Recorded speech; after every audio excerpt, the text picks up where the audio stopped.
Good morning, good afternoon, good evening, wherever you are. Welcome to the Monday, April 7th, 2014 issue of Intelligence Report with a voice for men and shrinkformen.com. With me, as always, is the esteemed Dr. Para Talmatier. No, I mean Dr. Para Palmatier of shrinkformen.com. Say hello, whatever your name is. I don't know what the hell you're talking about. Wrong doctor! Wrong doctor! What was that again? I don't know what the hell you're talking about. Hi, Dean. Hey, Tara. And also, of course, as per usual, the ever genteel, polite, huggy, and cuddly Paul Elam, publisher of A Voice for Men. Say hello, Paul. Hello, everyone, and hi, Adele. I don't know what you're talking about! Just play that periodically, Tara. All right, hold on. It's coming. I don't know what the hell you're talking about. I can't get enough of that. I need it in my ringtone. It's going to be my new ringtone. I'm not kidding. That, in case anybody doesn't know, is the voice of a bellowing Professor Adèle Mercier of, I'm probably saying her name wrong, but I don't care. I'll say Mercier of Queen's University in Kingston, Ontario, as she and others were busy periodically disrupting an attempted rather moderate speech by Professor Janice Fiamengo, who, speaking at the university, had the audacity to say that there might be some things wrong with ideological feminism on campus and their view of young men. And apparently her main response was, "I'm a feminist, yay! I am the mother of 3 sons, I'm terrified for them, and I don't know what the hell you're talking about." Well, I wish we could flash to her picture, because she wears this hairstyle that's just like, how would you describe that hair, Tara? Feminist professor chic. Oh my God! It's like it's obviously meant to be imposing, sort of forward-pointing and big, and Very second wave, circa 1972, feminist chic. I was having flashbacks to my grad program. There's a certain look that type of professor all seem to have, right down to their Birkenstock clogs. Now, what was it? Now, this didn't necessarily catch our eye at first. I mean, we saw the video, which you can find on Studio Brulee's channel, by the way. I'll try and remember afterwards to get a link in the low bar. She managed to give this speech successfully, more or less, there at or at Queen's University, although she was frequently interrupted by people mocking her, heaping scorn on her. Basically just for having the audacity to have a dissenting point of view. Because we've seen this sort of thuggish behavior from feminist ideologues on campuses so many times, she didn't even stick out in my head. Just another obnoxious embarrassment to that ideology known as feminism in the academic world. Just whatever. We've seen people screaming, "You fucking scum, rape apologist scum, I'm reading, fuckface." I mean, just every sort of abuse. I didn't even notice her. In case anybody's curious, Professor Fiamengo, the next day at University of Ottawa, she was so severely disrupted in trying to speak critically in any way of feminism that they shut her down. Protesters shut her down, like the fascist totalitarian thugs they are. So we actually thought and that had a fire alarm pulled too, again, right? You know, how can you tell when somebody's criticizing a feminist? Just listen for the fire alarm to be pulled, apparently. So we thought that was the story. But then in Queen's University on March 31st, there was a letter to the editor, and Adèle Mercier commented on that, and that's where she first came to our attention. But before we get into that, I want to note another letter that she signed on the Journal of Queen's University on April 3rd, which is, right on the heels of the efforts to silence a woman's voice, that is Janice Fiamengo's voice. She signs a letter called "Stand Up for Your Rights," and this is just too precious. We stand beside you and defend your right to voice your opinion on campus without fear of retaliation. We are not here to defend or to rebut words or opinions of one person. We are here to support your right to express yourself. And why were you heckling Professor Fiamengo then? But then I really love this part. As feminists, we sometimes feel the risk of identifying ourselves with the F word or speaking up. Or fear of threats, physical intimidation, or physical violence. Indeed, it would be easier to stay away than to speak up.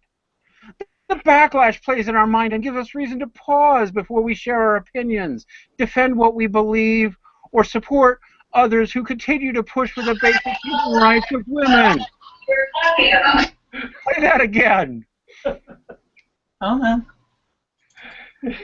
Yeah, it is so terrifying to be a feminist these days that they have established women's and gender studies programs in almost every university across the Western world with very, very powerful professors and academicians and administrators there to protect them from all the evil that's out there. Do these people even imagine that there is anybody out there that believes that it's dangerous to identify as a feminist? I mean, you might get, somebody might, like me, might write an article about you on a website, but generally society just sort of stands there and says, oh yeah, you go girl. Where did they get this from? Which ass did she pull this out of? And more to the point, on a university campus especially, I'm sorry, you want to do something risky, try saying you're just plain, don't even say you're anti-feminist, say you're not a feminist. Or even just be like Warren Farrell, who up until not too long ago still said, well, sure, I identify with feminism, but has the audacity to just question some feminist ideas and watch what really happens to you and how afraid you should be of speaking up. These people get violent and hateful and lie about you. It's astounding. It's astounding. And there she is actually saying, this backlash in our mind gives us reason to pause before we share our opinion. Oh, God. That foghorn mouth didn't seem to pause during the Q&A portion of Dr. Fiamengo's lecture. Uh-huh. Came out like a foghorn on the... Yeah, the backlash can shame us or bully us into stepping down. Shaming and bullying is exactly what she was doing. Mm-hmm. And she's continued to do that repeatedly. Online,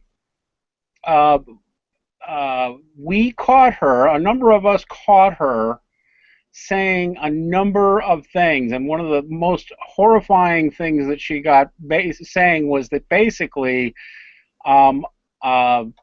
her read of the statistics on juveniles in detention centers, juvenile males are frequently subjected to sexual assault. It's frequently by female staff members. And the long and short of it is, she said that the studies showed that that most of them did not report that it was coercive. Therefore, we cannot call the majority of prison guards who are female having sex with juveniles in jail, we can't call that rape. And to compound the issue, in that later letter, because we encountered her again, she said, yes, men are sometimes victims of rape too, and it's men who rape them. I responded to that, and I flat out called her a rape apologist. Now, I suppose, because she is one if she believes that. And let me clarify something, just to make things, I mean, most people don't need to be told this, but let's assume, obviously, since Professor Mercier needs to be told this, there's going to be others who do. When you are incarcerated, and especially as an adolescent, the nature of your relationship with the people who are incarcerating you does not lend you the wherewithal, the power to make an informed decision about whether or not you have sex. It's the same reason that we have special penalties for school teachers who abuse their authority by having sex with students. Not that we really enforce those penalties against women very much, but at least on the books, there is a recognition that your position of authority, it's the same thing with people who do clinical work, who are psychologists. If they have sex with their clients, it is recognized that you are in a position of power and influence over the individual that lends you more than the average person's ability to control somebody else. Therefore, it is forbidden for you to have sexual relations with them, and it is interpreted to mean that the individual who is subject to that control cannot give meaningful consent. And so what Mercier is saying is throw all that away. They asked for it, they had it coming. She is a rape apologist, scumbag. She is making excuse for people who are molesting children in adolescents, in juvenile facilities. She is enabling people who would abuse their power over individuals who do not have power in that situation, and then she is turning around and saying, I don't know what the hell you're talking about when we start addressing men's issues.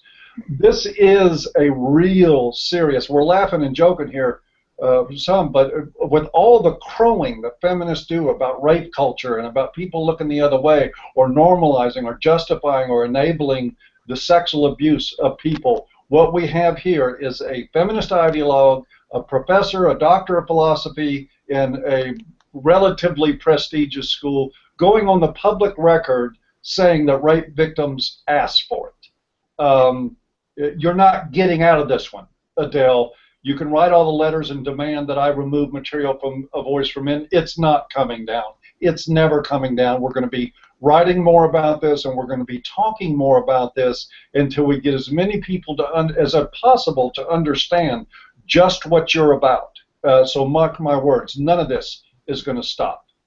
Even worse than claiming that that isn't rape, what goes on in detention centers with female staff who sexually abuse, assault, molest, rape their charges, is that she describes it as if it's a romance, citing evidence that the female staff members would often give gifts to the children they were abusing and call them when they weren't working from outside and share stories about their personal lives.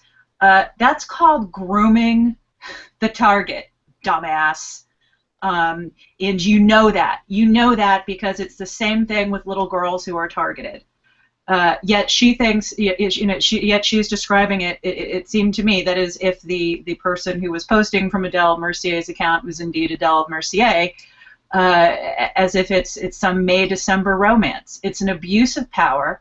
It's illegal whether or not there was force. And as you know, one of the things I didn't catch the first time I watched Alison Tieman's video on this topic during Dr. Fiamengo's speech, when Adèle, bellowed her "I am a feminist," was that she added that she is the mother of 3 young men. So let me ask you, Ms. Mercier, if indeed this was you posting those comments, would it have been hunky-dory with you if a female colleague, another teacher, another professor fucked one of your sons when he was a prepubescent or an adolescent, so long as she didn't use force? Would that have been okay with you? Would it? Yeah. Would it have been okay if you had a daughter and a male colleague fucked her or messed around with her when she was a prepubescent or a teen if he didn't use force and, oh, I don't know, bought her a McFlurry. Would that have been okay?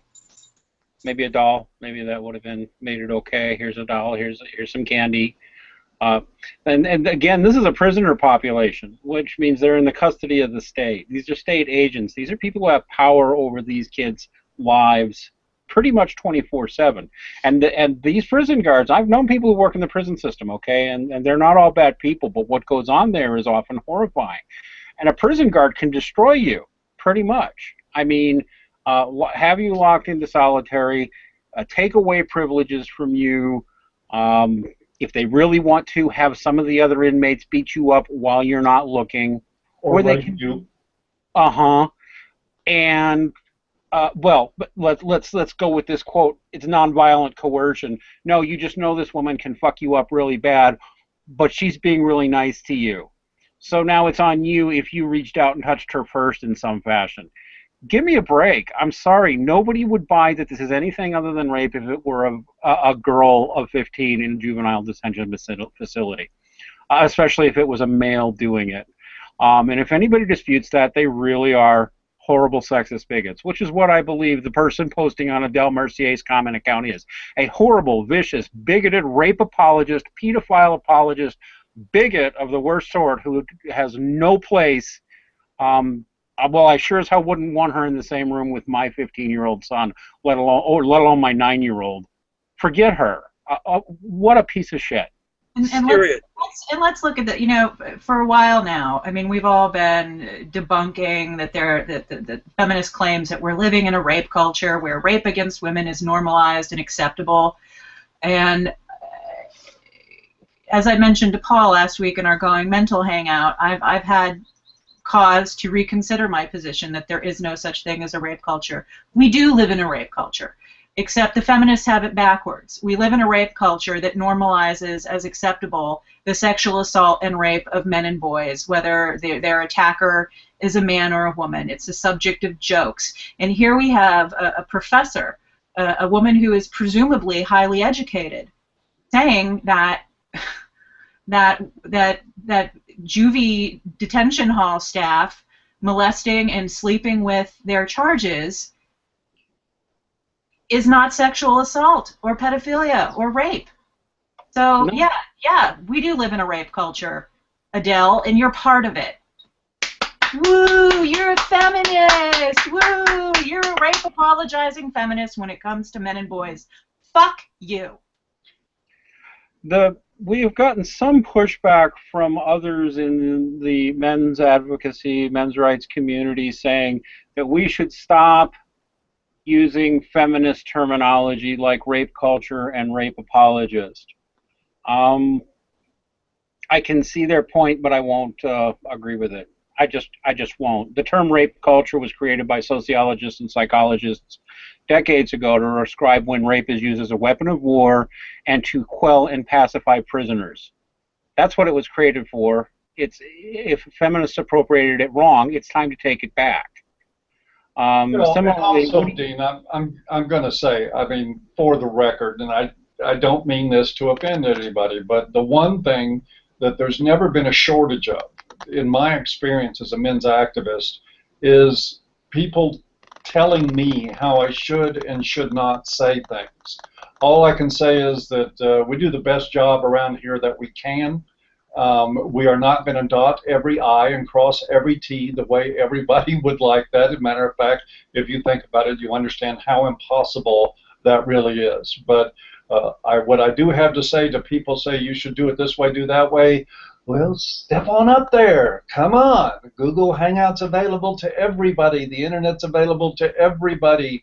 Come on and show us how it's done. We'll support you. We have a lot of traffic. We'll link to you. We'll talk about you on the website and how you're approaching this that's more effective. We'll be happy to do that. But in the meantime, rape culture, yes, it's real. It was taken from prison culture.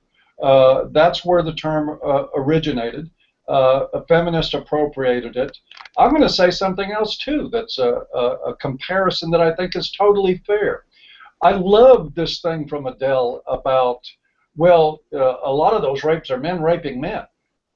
I used to hear the same logic about black-on-black violence from white racists who would say, oh, yeah, they're just doing it to themselves, so who cares? That's right. That's exactly what that mentality means. It means screw the victim, it means forget about it, and it means forget about the perpetrator, too. The perpetrator doesn't matter. Just as long as the people being hurt are the ones that we really secretly want to see being hurt, then we're going to be okay with it. If Dr. T said, fuck you, Adèle, let me say it one more time louder. Fuck you, Adèle. You are a sexist. You are on the parallel with any racist I have ever known. Your language is the same. Your mentality is the same. And you're not fooling anybody around here. The interesting... I'm going to go ahead and make a shout out for a book I'm going to keep recommending because nobody's reading it. It's ahead, and more people should, but of course I believe there is an effort to ignore it. There's a book called When Women Sexually Abuse Men by Philip W. Cook and Dr. Tammy L. Hodo. And I'm going to Google it up real quick to get the full title correct. Excuse me, everybody. When women sexually abuse men, the hidden side of rape, stalking, harassment, and sexual assault. Phil Cook, a very respected and distinguished journalist, along with Dr. Hodo, go into extraordinary depth at just how common female-on-male sex predation really is. They go a little bit into the false allegations thing, but they go much more into things like this. And we had Aaron Pittsy and I had a great interview with Phil Cook about this issue that you can go ahead and download. Erin had some horror stories about some female molesters she knew. Go look for that. I'll make sure to get it into the low bar. This is part of what I think has been feminist denial all along. The belief that males are predatory and females are acted upon. And this is part of it. I am prepared to concede. I know one of my MRA buddies saying, come on, you know some of these kids in these juvie facilities enjoyed the experience and weren't damaged by it.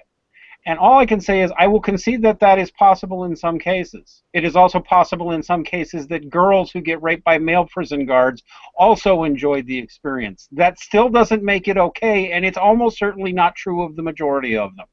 I mean, I don't know what else to say. How much proof do you need? I can't say they enjoyed it. I don't think, I mean, yeah, they might have had some sexual pleasure, friction, it feels good, but in books and studies and interviews that I've read or watched, it's, no, they didn't want a sexual relationship. What they enjoyed was feeling special.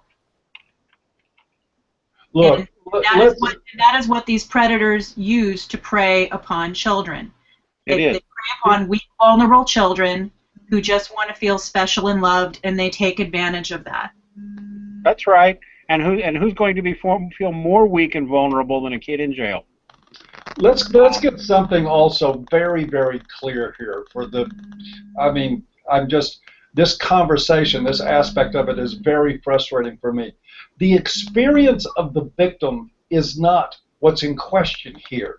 It's not supposed to be questioned here. I have worked with female victims of sexual abuse and incest who did, in fact, enjoy the experience many times and who saw it as a way to get money and favors from their incestuous, sick fathers. I've seen it happen before. That's part of the grooming, too. That is part of the overall psychological abuse of this kind of sexual abuse. So naturally, when we're looking at a father who has incested his daughter, we don't care whether or not that at some point or another in the exchange she started coming to him with suggestions for sex so that she could get money or feel special or get extra privileges or whatever, because that's a part of the abuse. We just understand this to be part of the whole dynamic of what goes on in abuse. That's why we have very firmly drawn lines between authority figures, parental figures, and the sexual line that is not to be crossed. It's not about how the victim reacts to it. It has nothing to do with it. It's a crazy discussion to have. It is the authority figures and the adult's responsibility not to cross that line. Screw the reaction of the victim. If they're traumatized, that's one thing. If they ended up liking it, doesn't matter. Doesn't matter in the least. The line was still crossed. And Mercier is out there defending that line based on the sex of the perpetrator, of all things. Oh my God, well, it was a guy that did it, so, you know, what the hell, screw the victim. Or the boy might have, because he was sexually stimulated, might have gotten an erection and might have, out of social pressure, even told people he liked the experience, and he may have had some feelings that he liked it. Sex is a pleasurable thing. But to even conflate all this stuff together with whether or not it's ethical or appropriate or legal to cross that line is a crazy argument. It's still rape. It's still rape. And let's go with whatever percentage, whether it's 1% or whatever percent, pretend it's 50%, pretend it's 80% walked away saying, well, that was fun, which impossible, but fine. A, it's still rape. B, that is going to have psychological ramifications for that young person for the rest of their lives and how they deal with the opposite sex. I can tell you that from experience. You have any comment on that, Tara? No, that's exactly right. And a lot of them often feel guilt and shame about having enjoyed the experience. So the enjoyment of it is just another thing they have to overcome, because on some level they know it's wrong and they feel guilty and ashamed of that. They also start to have trouble having or relating to sexually to people of their own age, because they've used those as their formative experiences of what sex is. You're 15 years old, you're knocking boots with a 32-year-old. That's going to inform your experiences with women for the rest of your life. It's going to change how you see things. It's going to screw you up and confuse you. At minimum, that's what you're going to look at. That's like the minimal possible damage I could think of. And it could be a lot worse than that. We didn't get this in the low bar. I'm going to get it in there too. Please see Why Rape is Sincerely Hilarious, which is an amazing video performed by an Andrew Bailey that you can find on YouTube. We'll make sure to get that in there too. You can also search for that on A Voice for Men and find the video where we have it posted. Dean and Tara, we have a comment in that I would like to put up and read and maybe get your reactions to on this, so we can finally get this feature working. And of course, it's reversed for me, but it says... Okay, I'm going to read it. That's the most pernicious aspect of feminism, that when men are victimized, they deserve it because they're part of the demographic that ostensibly also does the most evil. And yes, this is where I believe Professor Mercier, the rape apologist, is coming from, because if rape apologist is a feminist term, no, it isn't. It means you're apologizing and making excuses for rape, and rape is what is being discussed here. It's just accurate usage. Where the mentality comes from is that there's this mythological force called the patriarchy, and there's this mythological sickness called hegemonic or toxic masculinity, which most of the culture suffers from, and that's where rape comes from. That's what these people believe. That's what they teach. Therefore, of course, when it's rape, it's men doing it to each other, and it's all about the hegemonic masculinity. That's their theory. Has no scientific basis. It's pseudoscience at best. But yeah, that's where they're coming from, and that's why feminism is an evil ideology of hate, in my opinion. In fact, I'm getting emotional because some of this is personal to me. Someone else talk.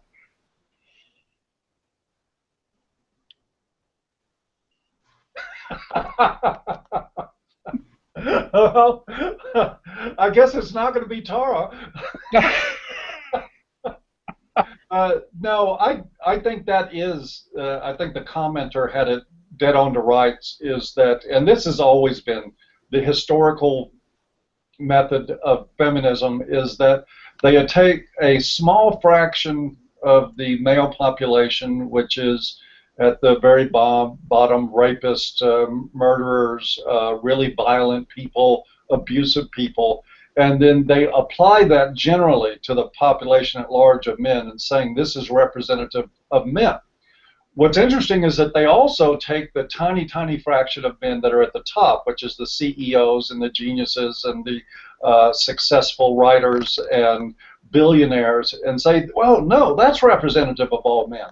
And and we want to slice that pie, when of course 99% of all men don't fall into either one of those categories. They're not the super powerful and they're not the super corrupt and criminal. They're just average men. But feminism's sort of their raison d'etre has been to push the idea that men are represented by these two tiny fractions. One fraction the feminists want a piece of, and the other fraction they want to hurt, but since they're translating that to the whole population, they want a piece of everybody and they want to hurt everybody. And this is exactly what we see happening here. It's just, and you see it coming out in Adèle Mercier's speech about male-on-male rape. You see it, it's just men. I mean, you can look at this. I also suggest that you go to the website, and we'll try to get this in the low bar, and read an article I wrote a few years back about how feminist research is used to promote male hatred. It will give you a real good idea when we're speaking earlier about black-on-black violence, that feminist sociologists have taken the exact same model that sociologists used to take in order to prove the inferiority of blacks. And this is a well-documented piece of history. This is not something without references. You can go and you can Google that article, which is how feminists use research to push to promote male hatred.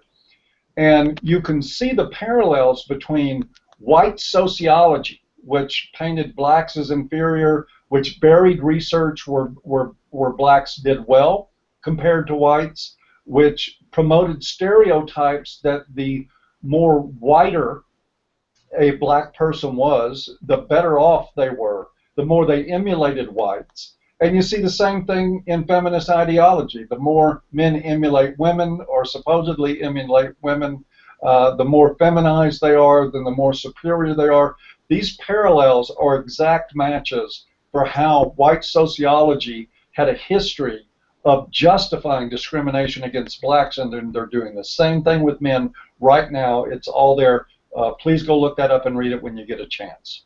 Hey, but wait a minute, Paul. You know, black rappers like Snoop Dogg and 50 Cent are multimillionaires. Doesn't that mean black men are privileged in this culture? Well, if you ask a black female feminist, you might be surprised at the answer. It is the same kind of logic, and I used to see the same kind of logic too in the Hispanic neighborhoods near where I grew up. Well, you know, that's just two Mexicans. The word was spick. That's just two spicks killing each other. Who cares? I mean, it's a horrible mentality. It's the same mentality we're seeing here out of Mercier. It really is. This is the important part, right? Well, you know, I would be willing to bet that more than 95% of all Canadians who are murdered by other Canadians, so I guess we can just assume there's no problem there with murder in Canada, because that just doesn't happen. It's just Canadians killing each other. Who cares? Everything about it is a clusterfuck of wrong. And I forgot what I was going to say.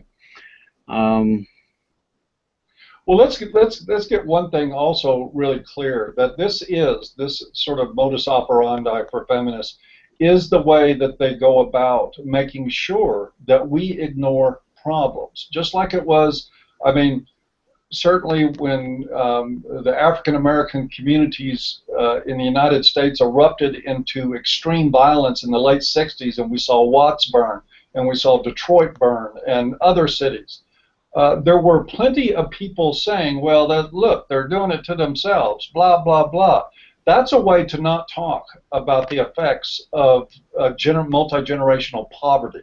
That's a way not to talk about the effects of disenfranchisement, of lack of opportunity, This is the way you go about making sure that problems are ignored and perpetuated, is by saying that people are doing it to themselves.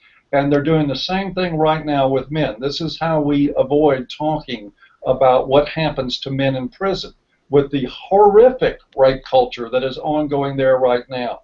This is how we keep from talking about men, how they're treated in family courts, and how they're being treated in colleges and universities right now.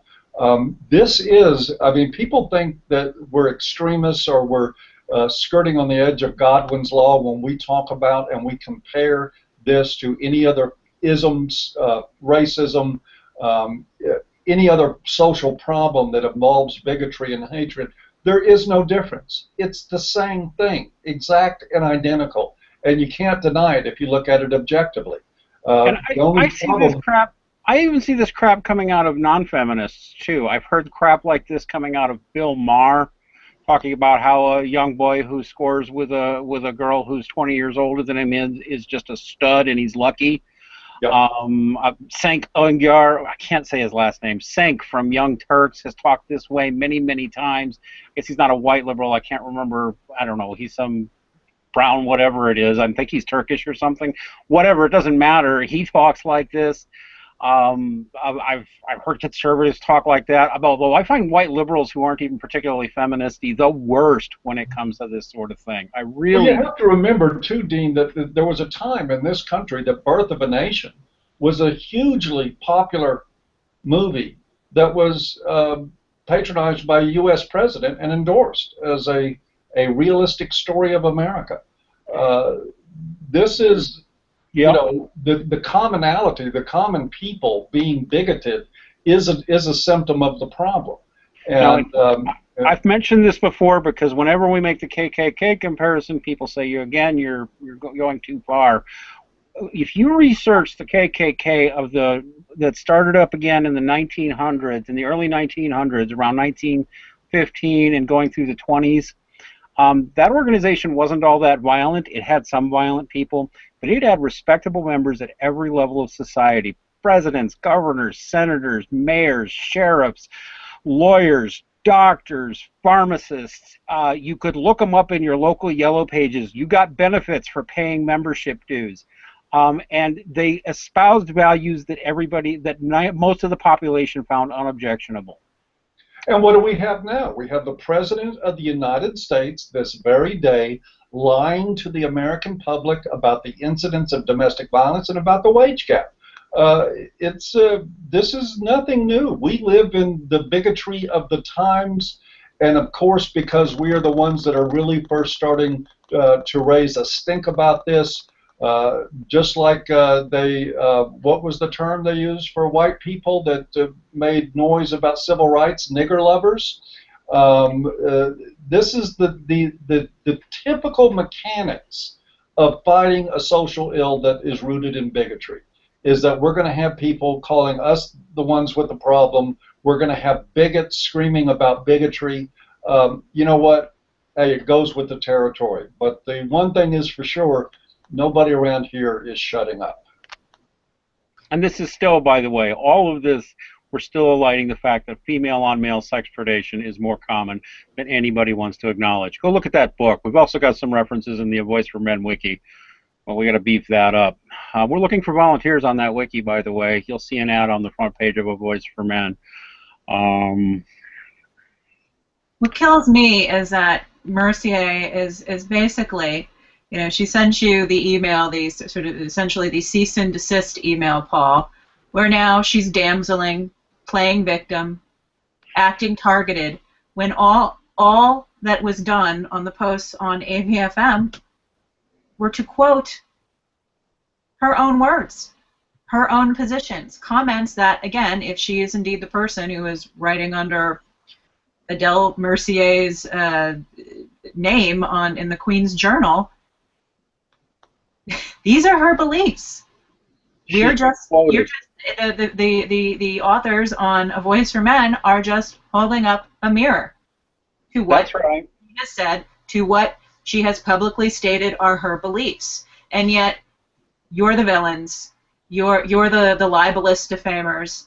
This is, you know, it reminds me of those little twits from the University of Toronto who, after Warren Farrell spoke, you know, were bleating about how you were invading their privacy when all you did was repost their public tweets where they were admitting to disturbing the peace and destroying public property. And encouraging other people to do the same.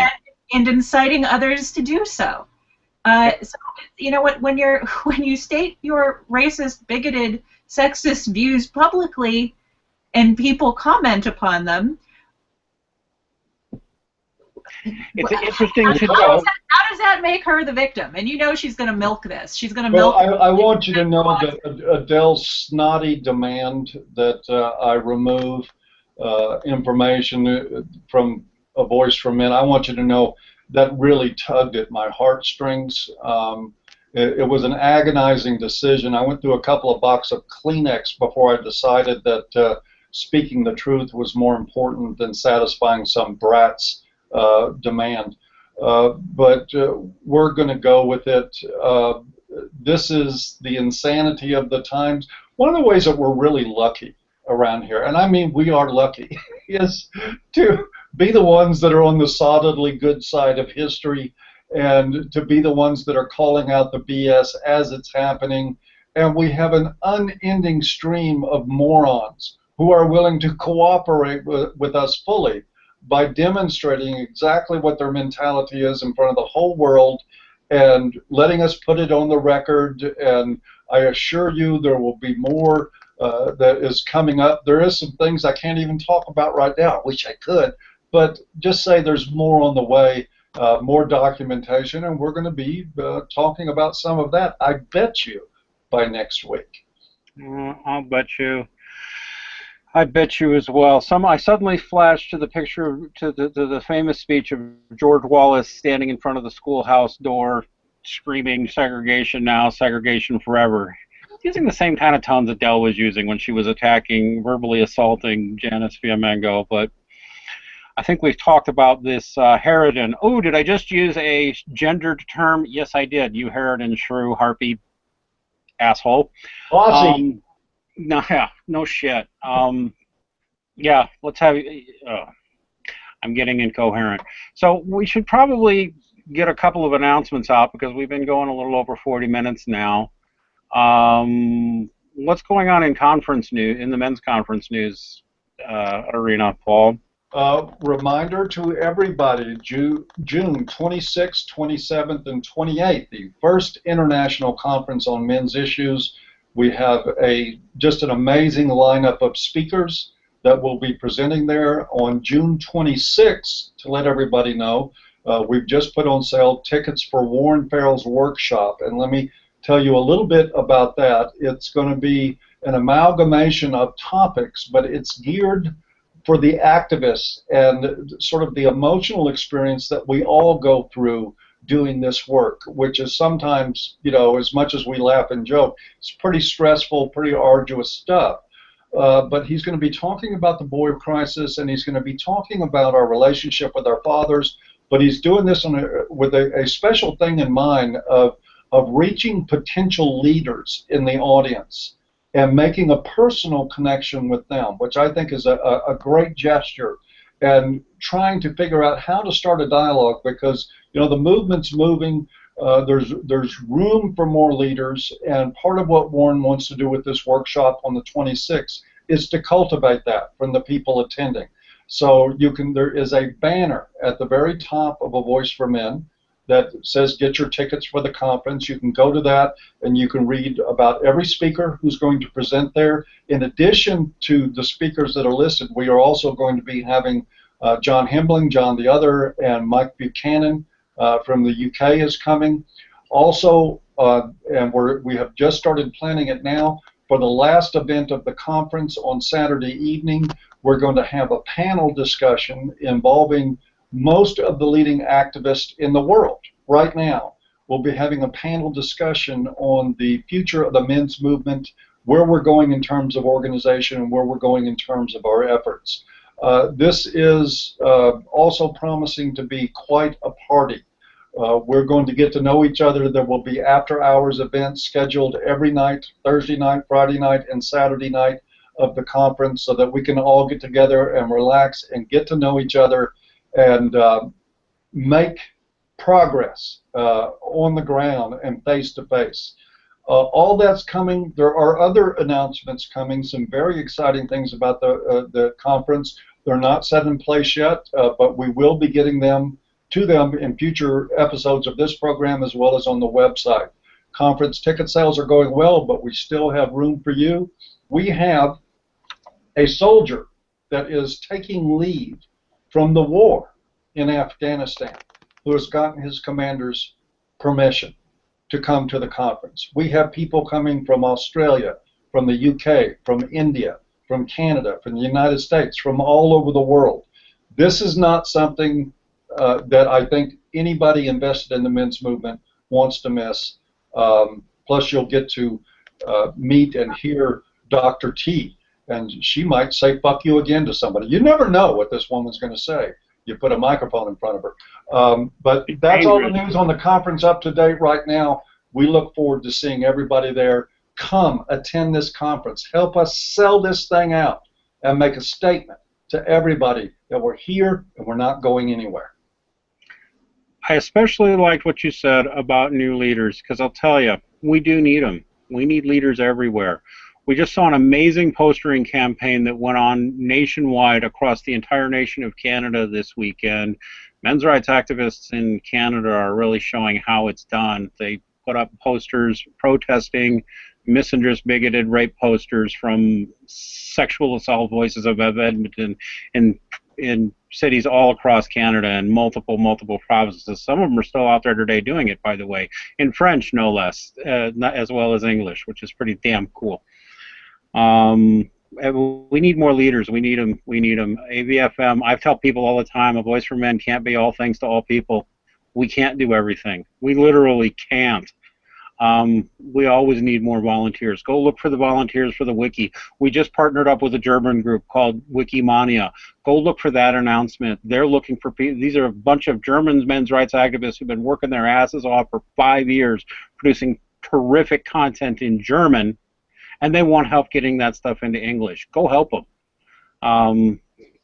So I guess that's all. Oh, and I'll just turn everybody's attention. If you want some real fun reading, go look at the article on The Voice for Men right now called Radford versus Stoltz Now, Tempest in the Skeptic Community. There's a tale for you, and about how feminist ideology trumps reason even among so-called skeptics. It is the bigotry of our age. Even people who don't call themselves feminists now believe feminist rhetoric and feminist lies. So I've talked enough. Dr. T, what do you got anything else you want to add? I don't know what the hell you're talking about. It's so my favorite new. Oh, we're gonna put that on things. We're gonna put that out there. Please, somebody remix that and make a cool techno video out of it. Please go find that. It's on Steve Willay's channel. I want a little troll doll with a shock of white hair. I will buy one. I will buy one. I'll give them away to the next 10 people who sign up for the conference. No, I can't manufacture them, so actually that's a lie. I won't be able to do that, but you will draw them and you will write the words. How about that? Next 10 seconds. All right. Well, as per usual, this has been the Intelligence Report from shrinkformen.com and report.com and avoiceformen.com. If you are in an abusive relationship with a woman or think you might be, please visit shrinkformen.com and look to the services of Dr. Tara Palmatier.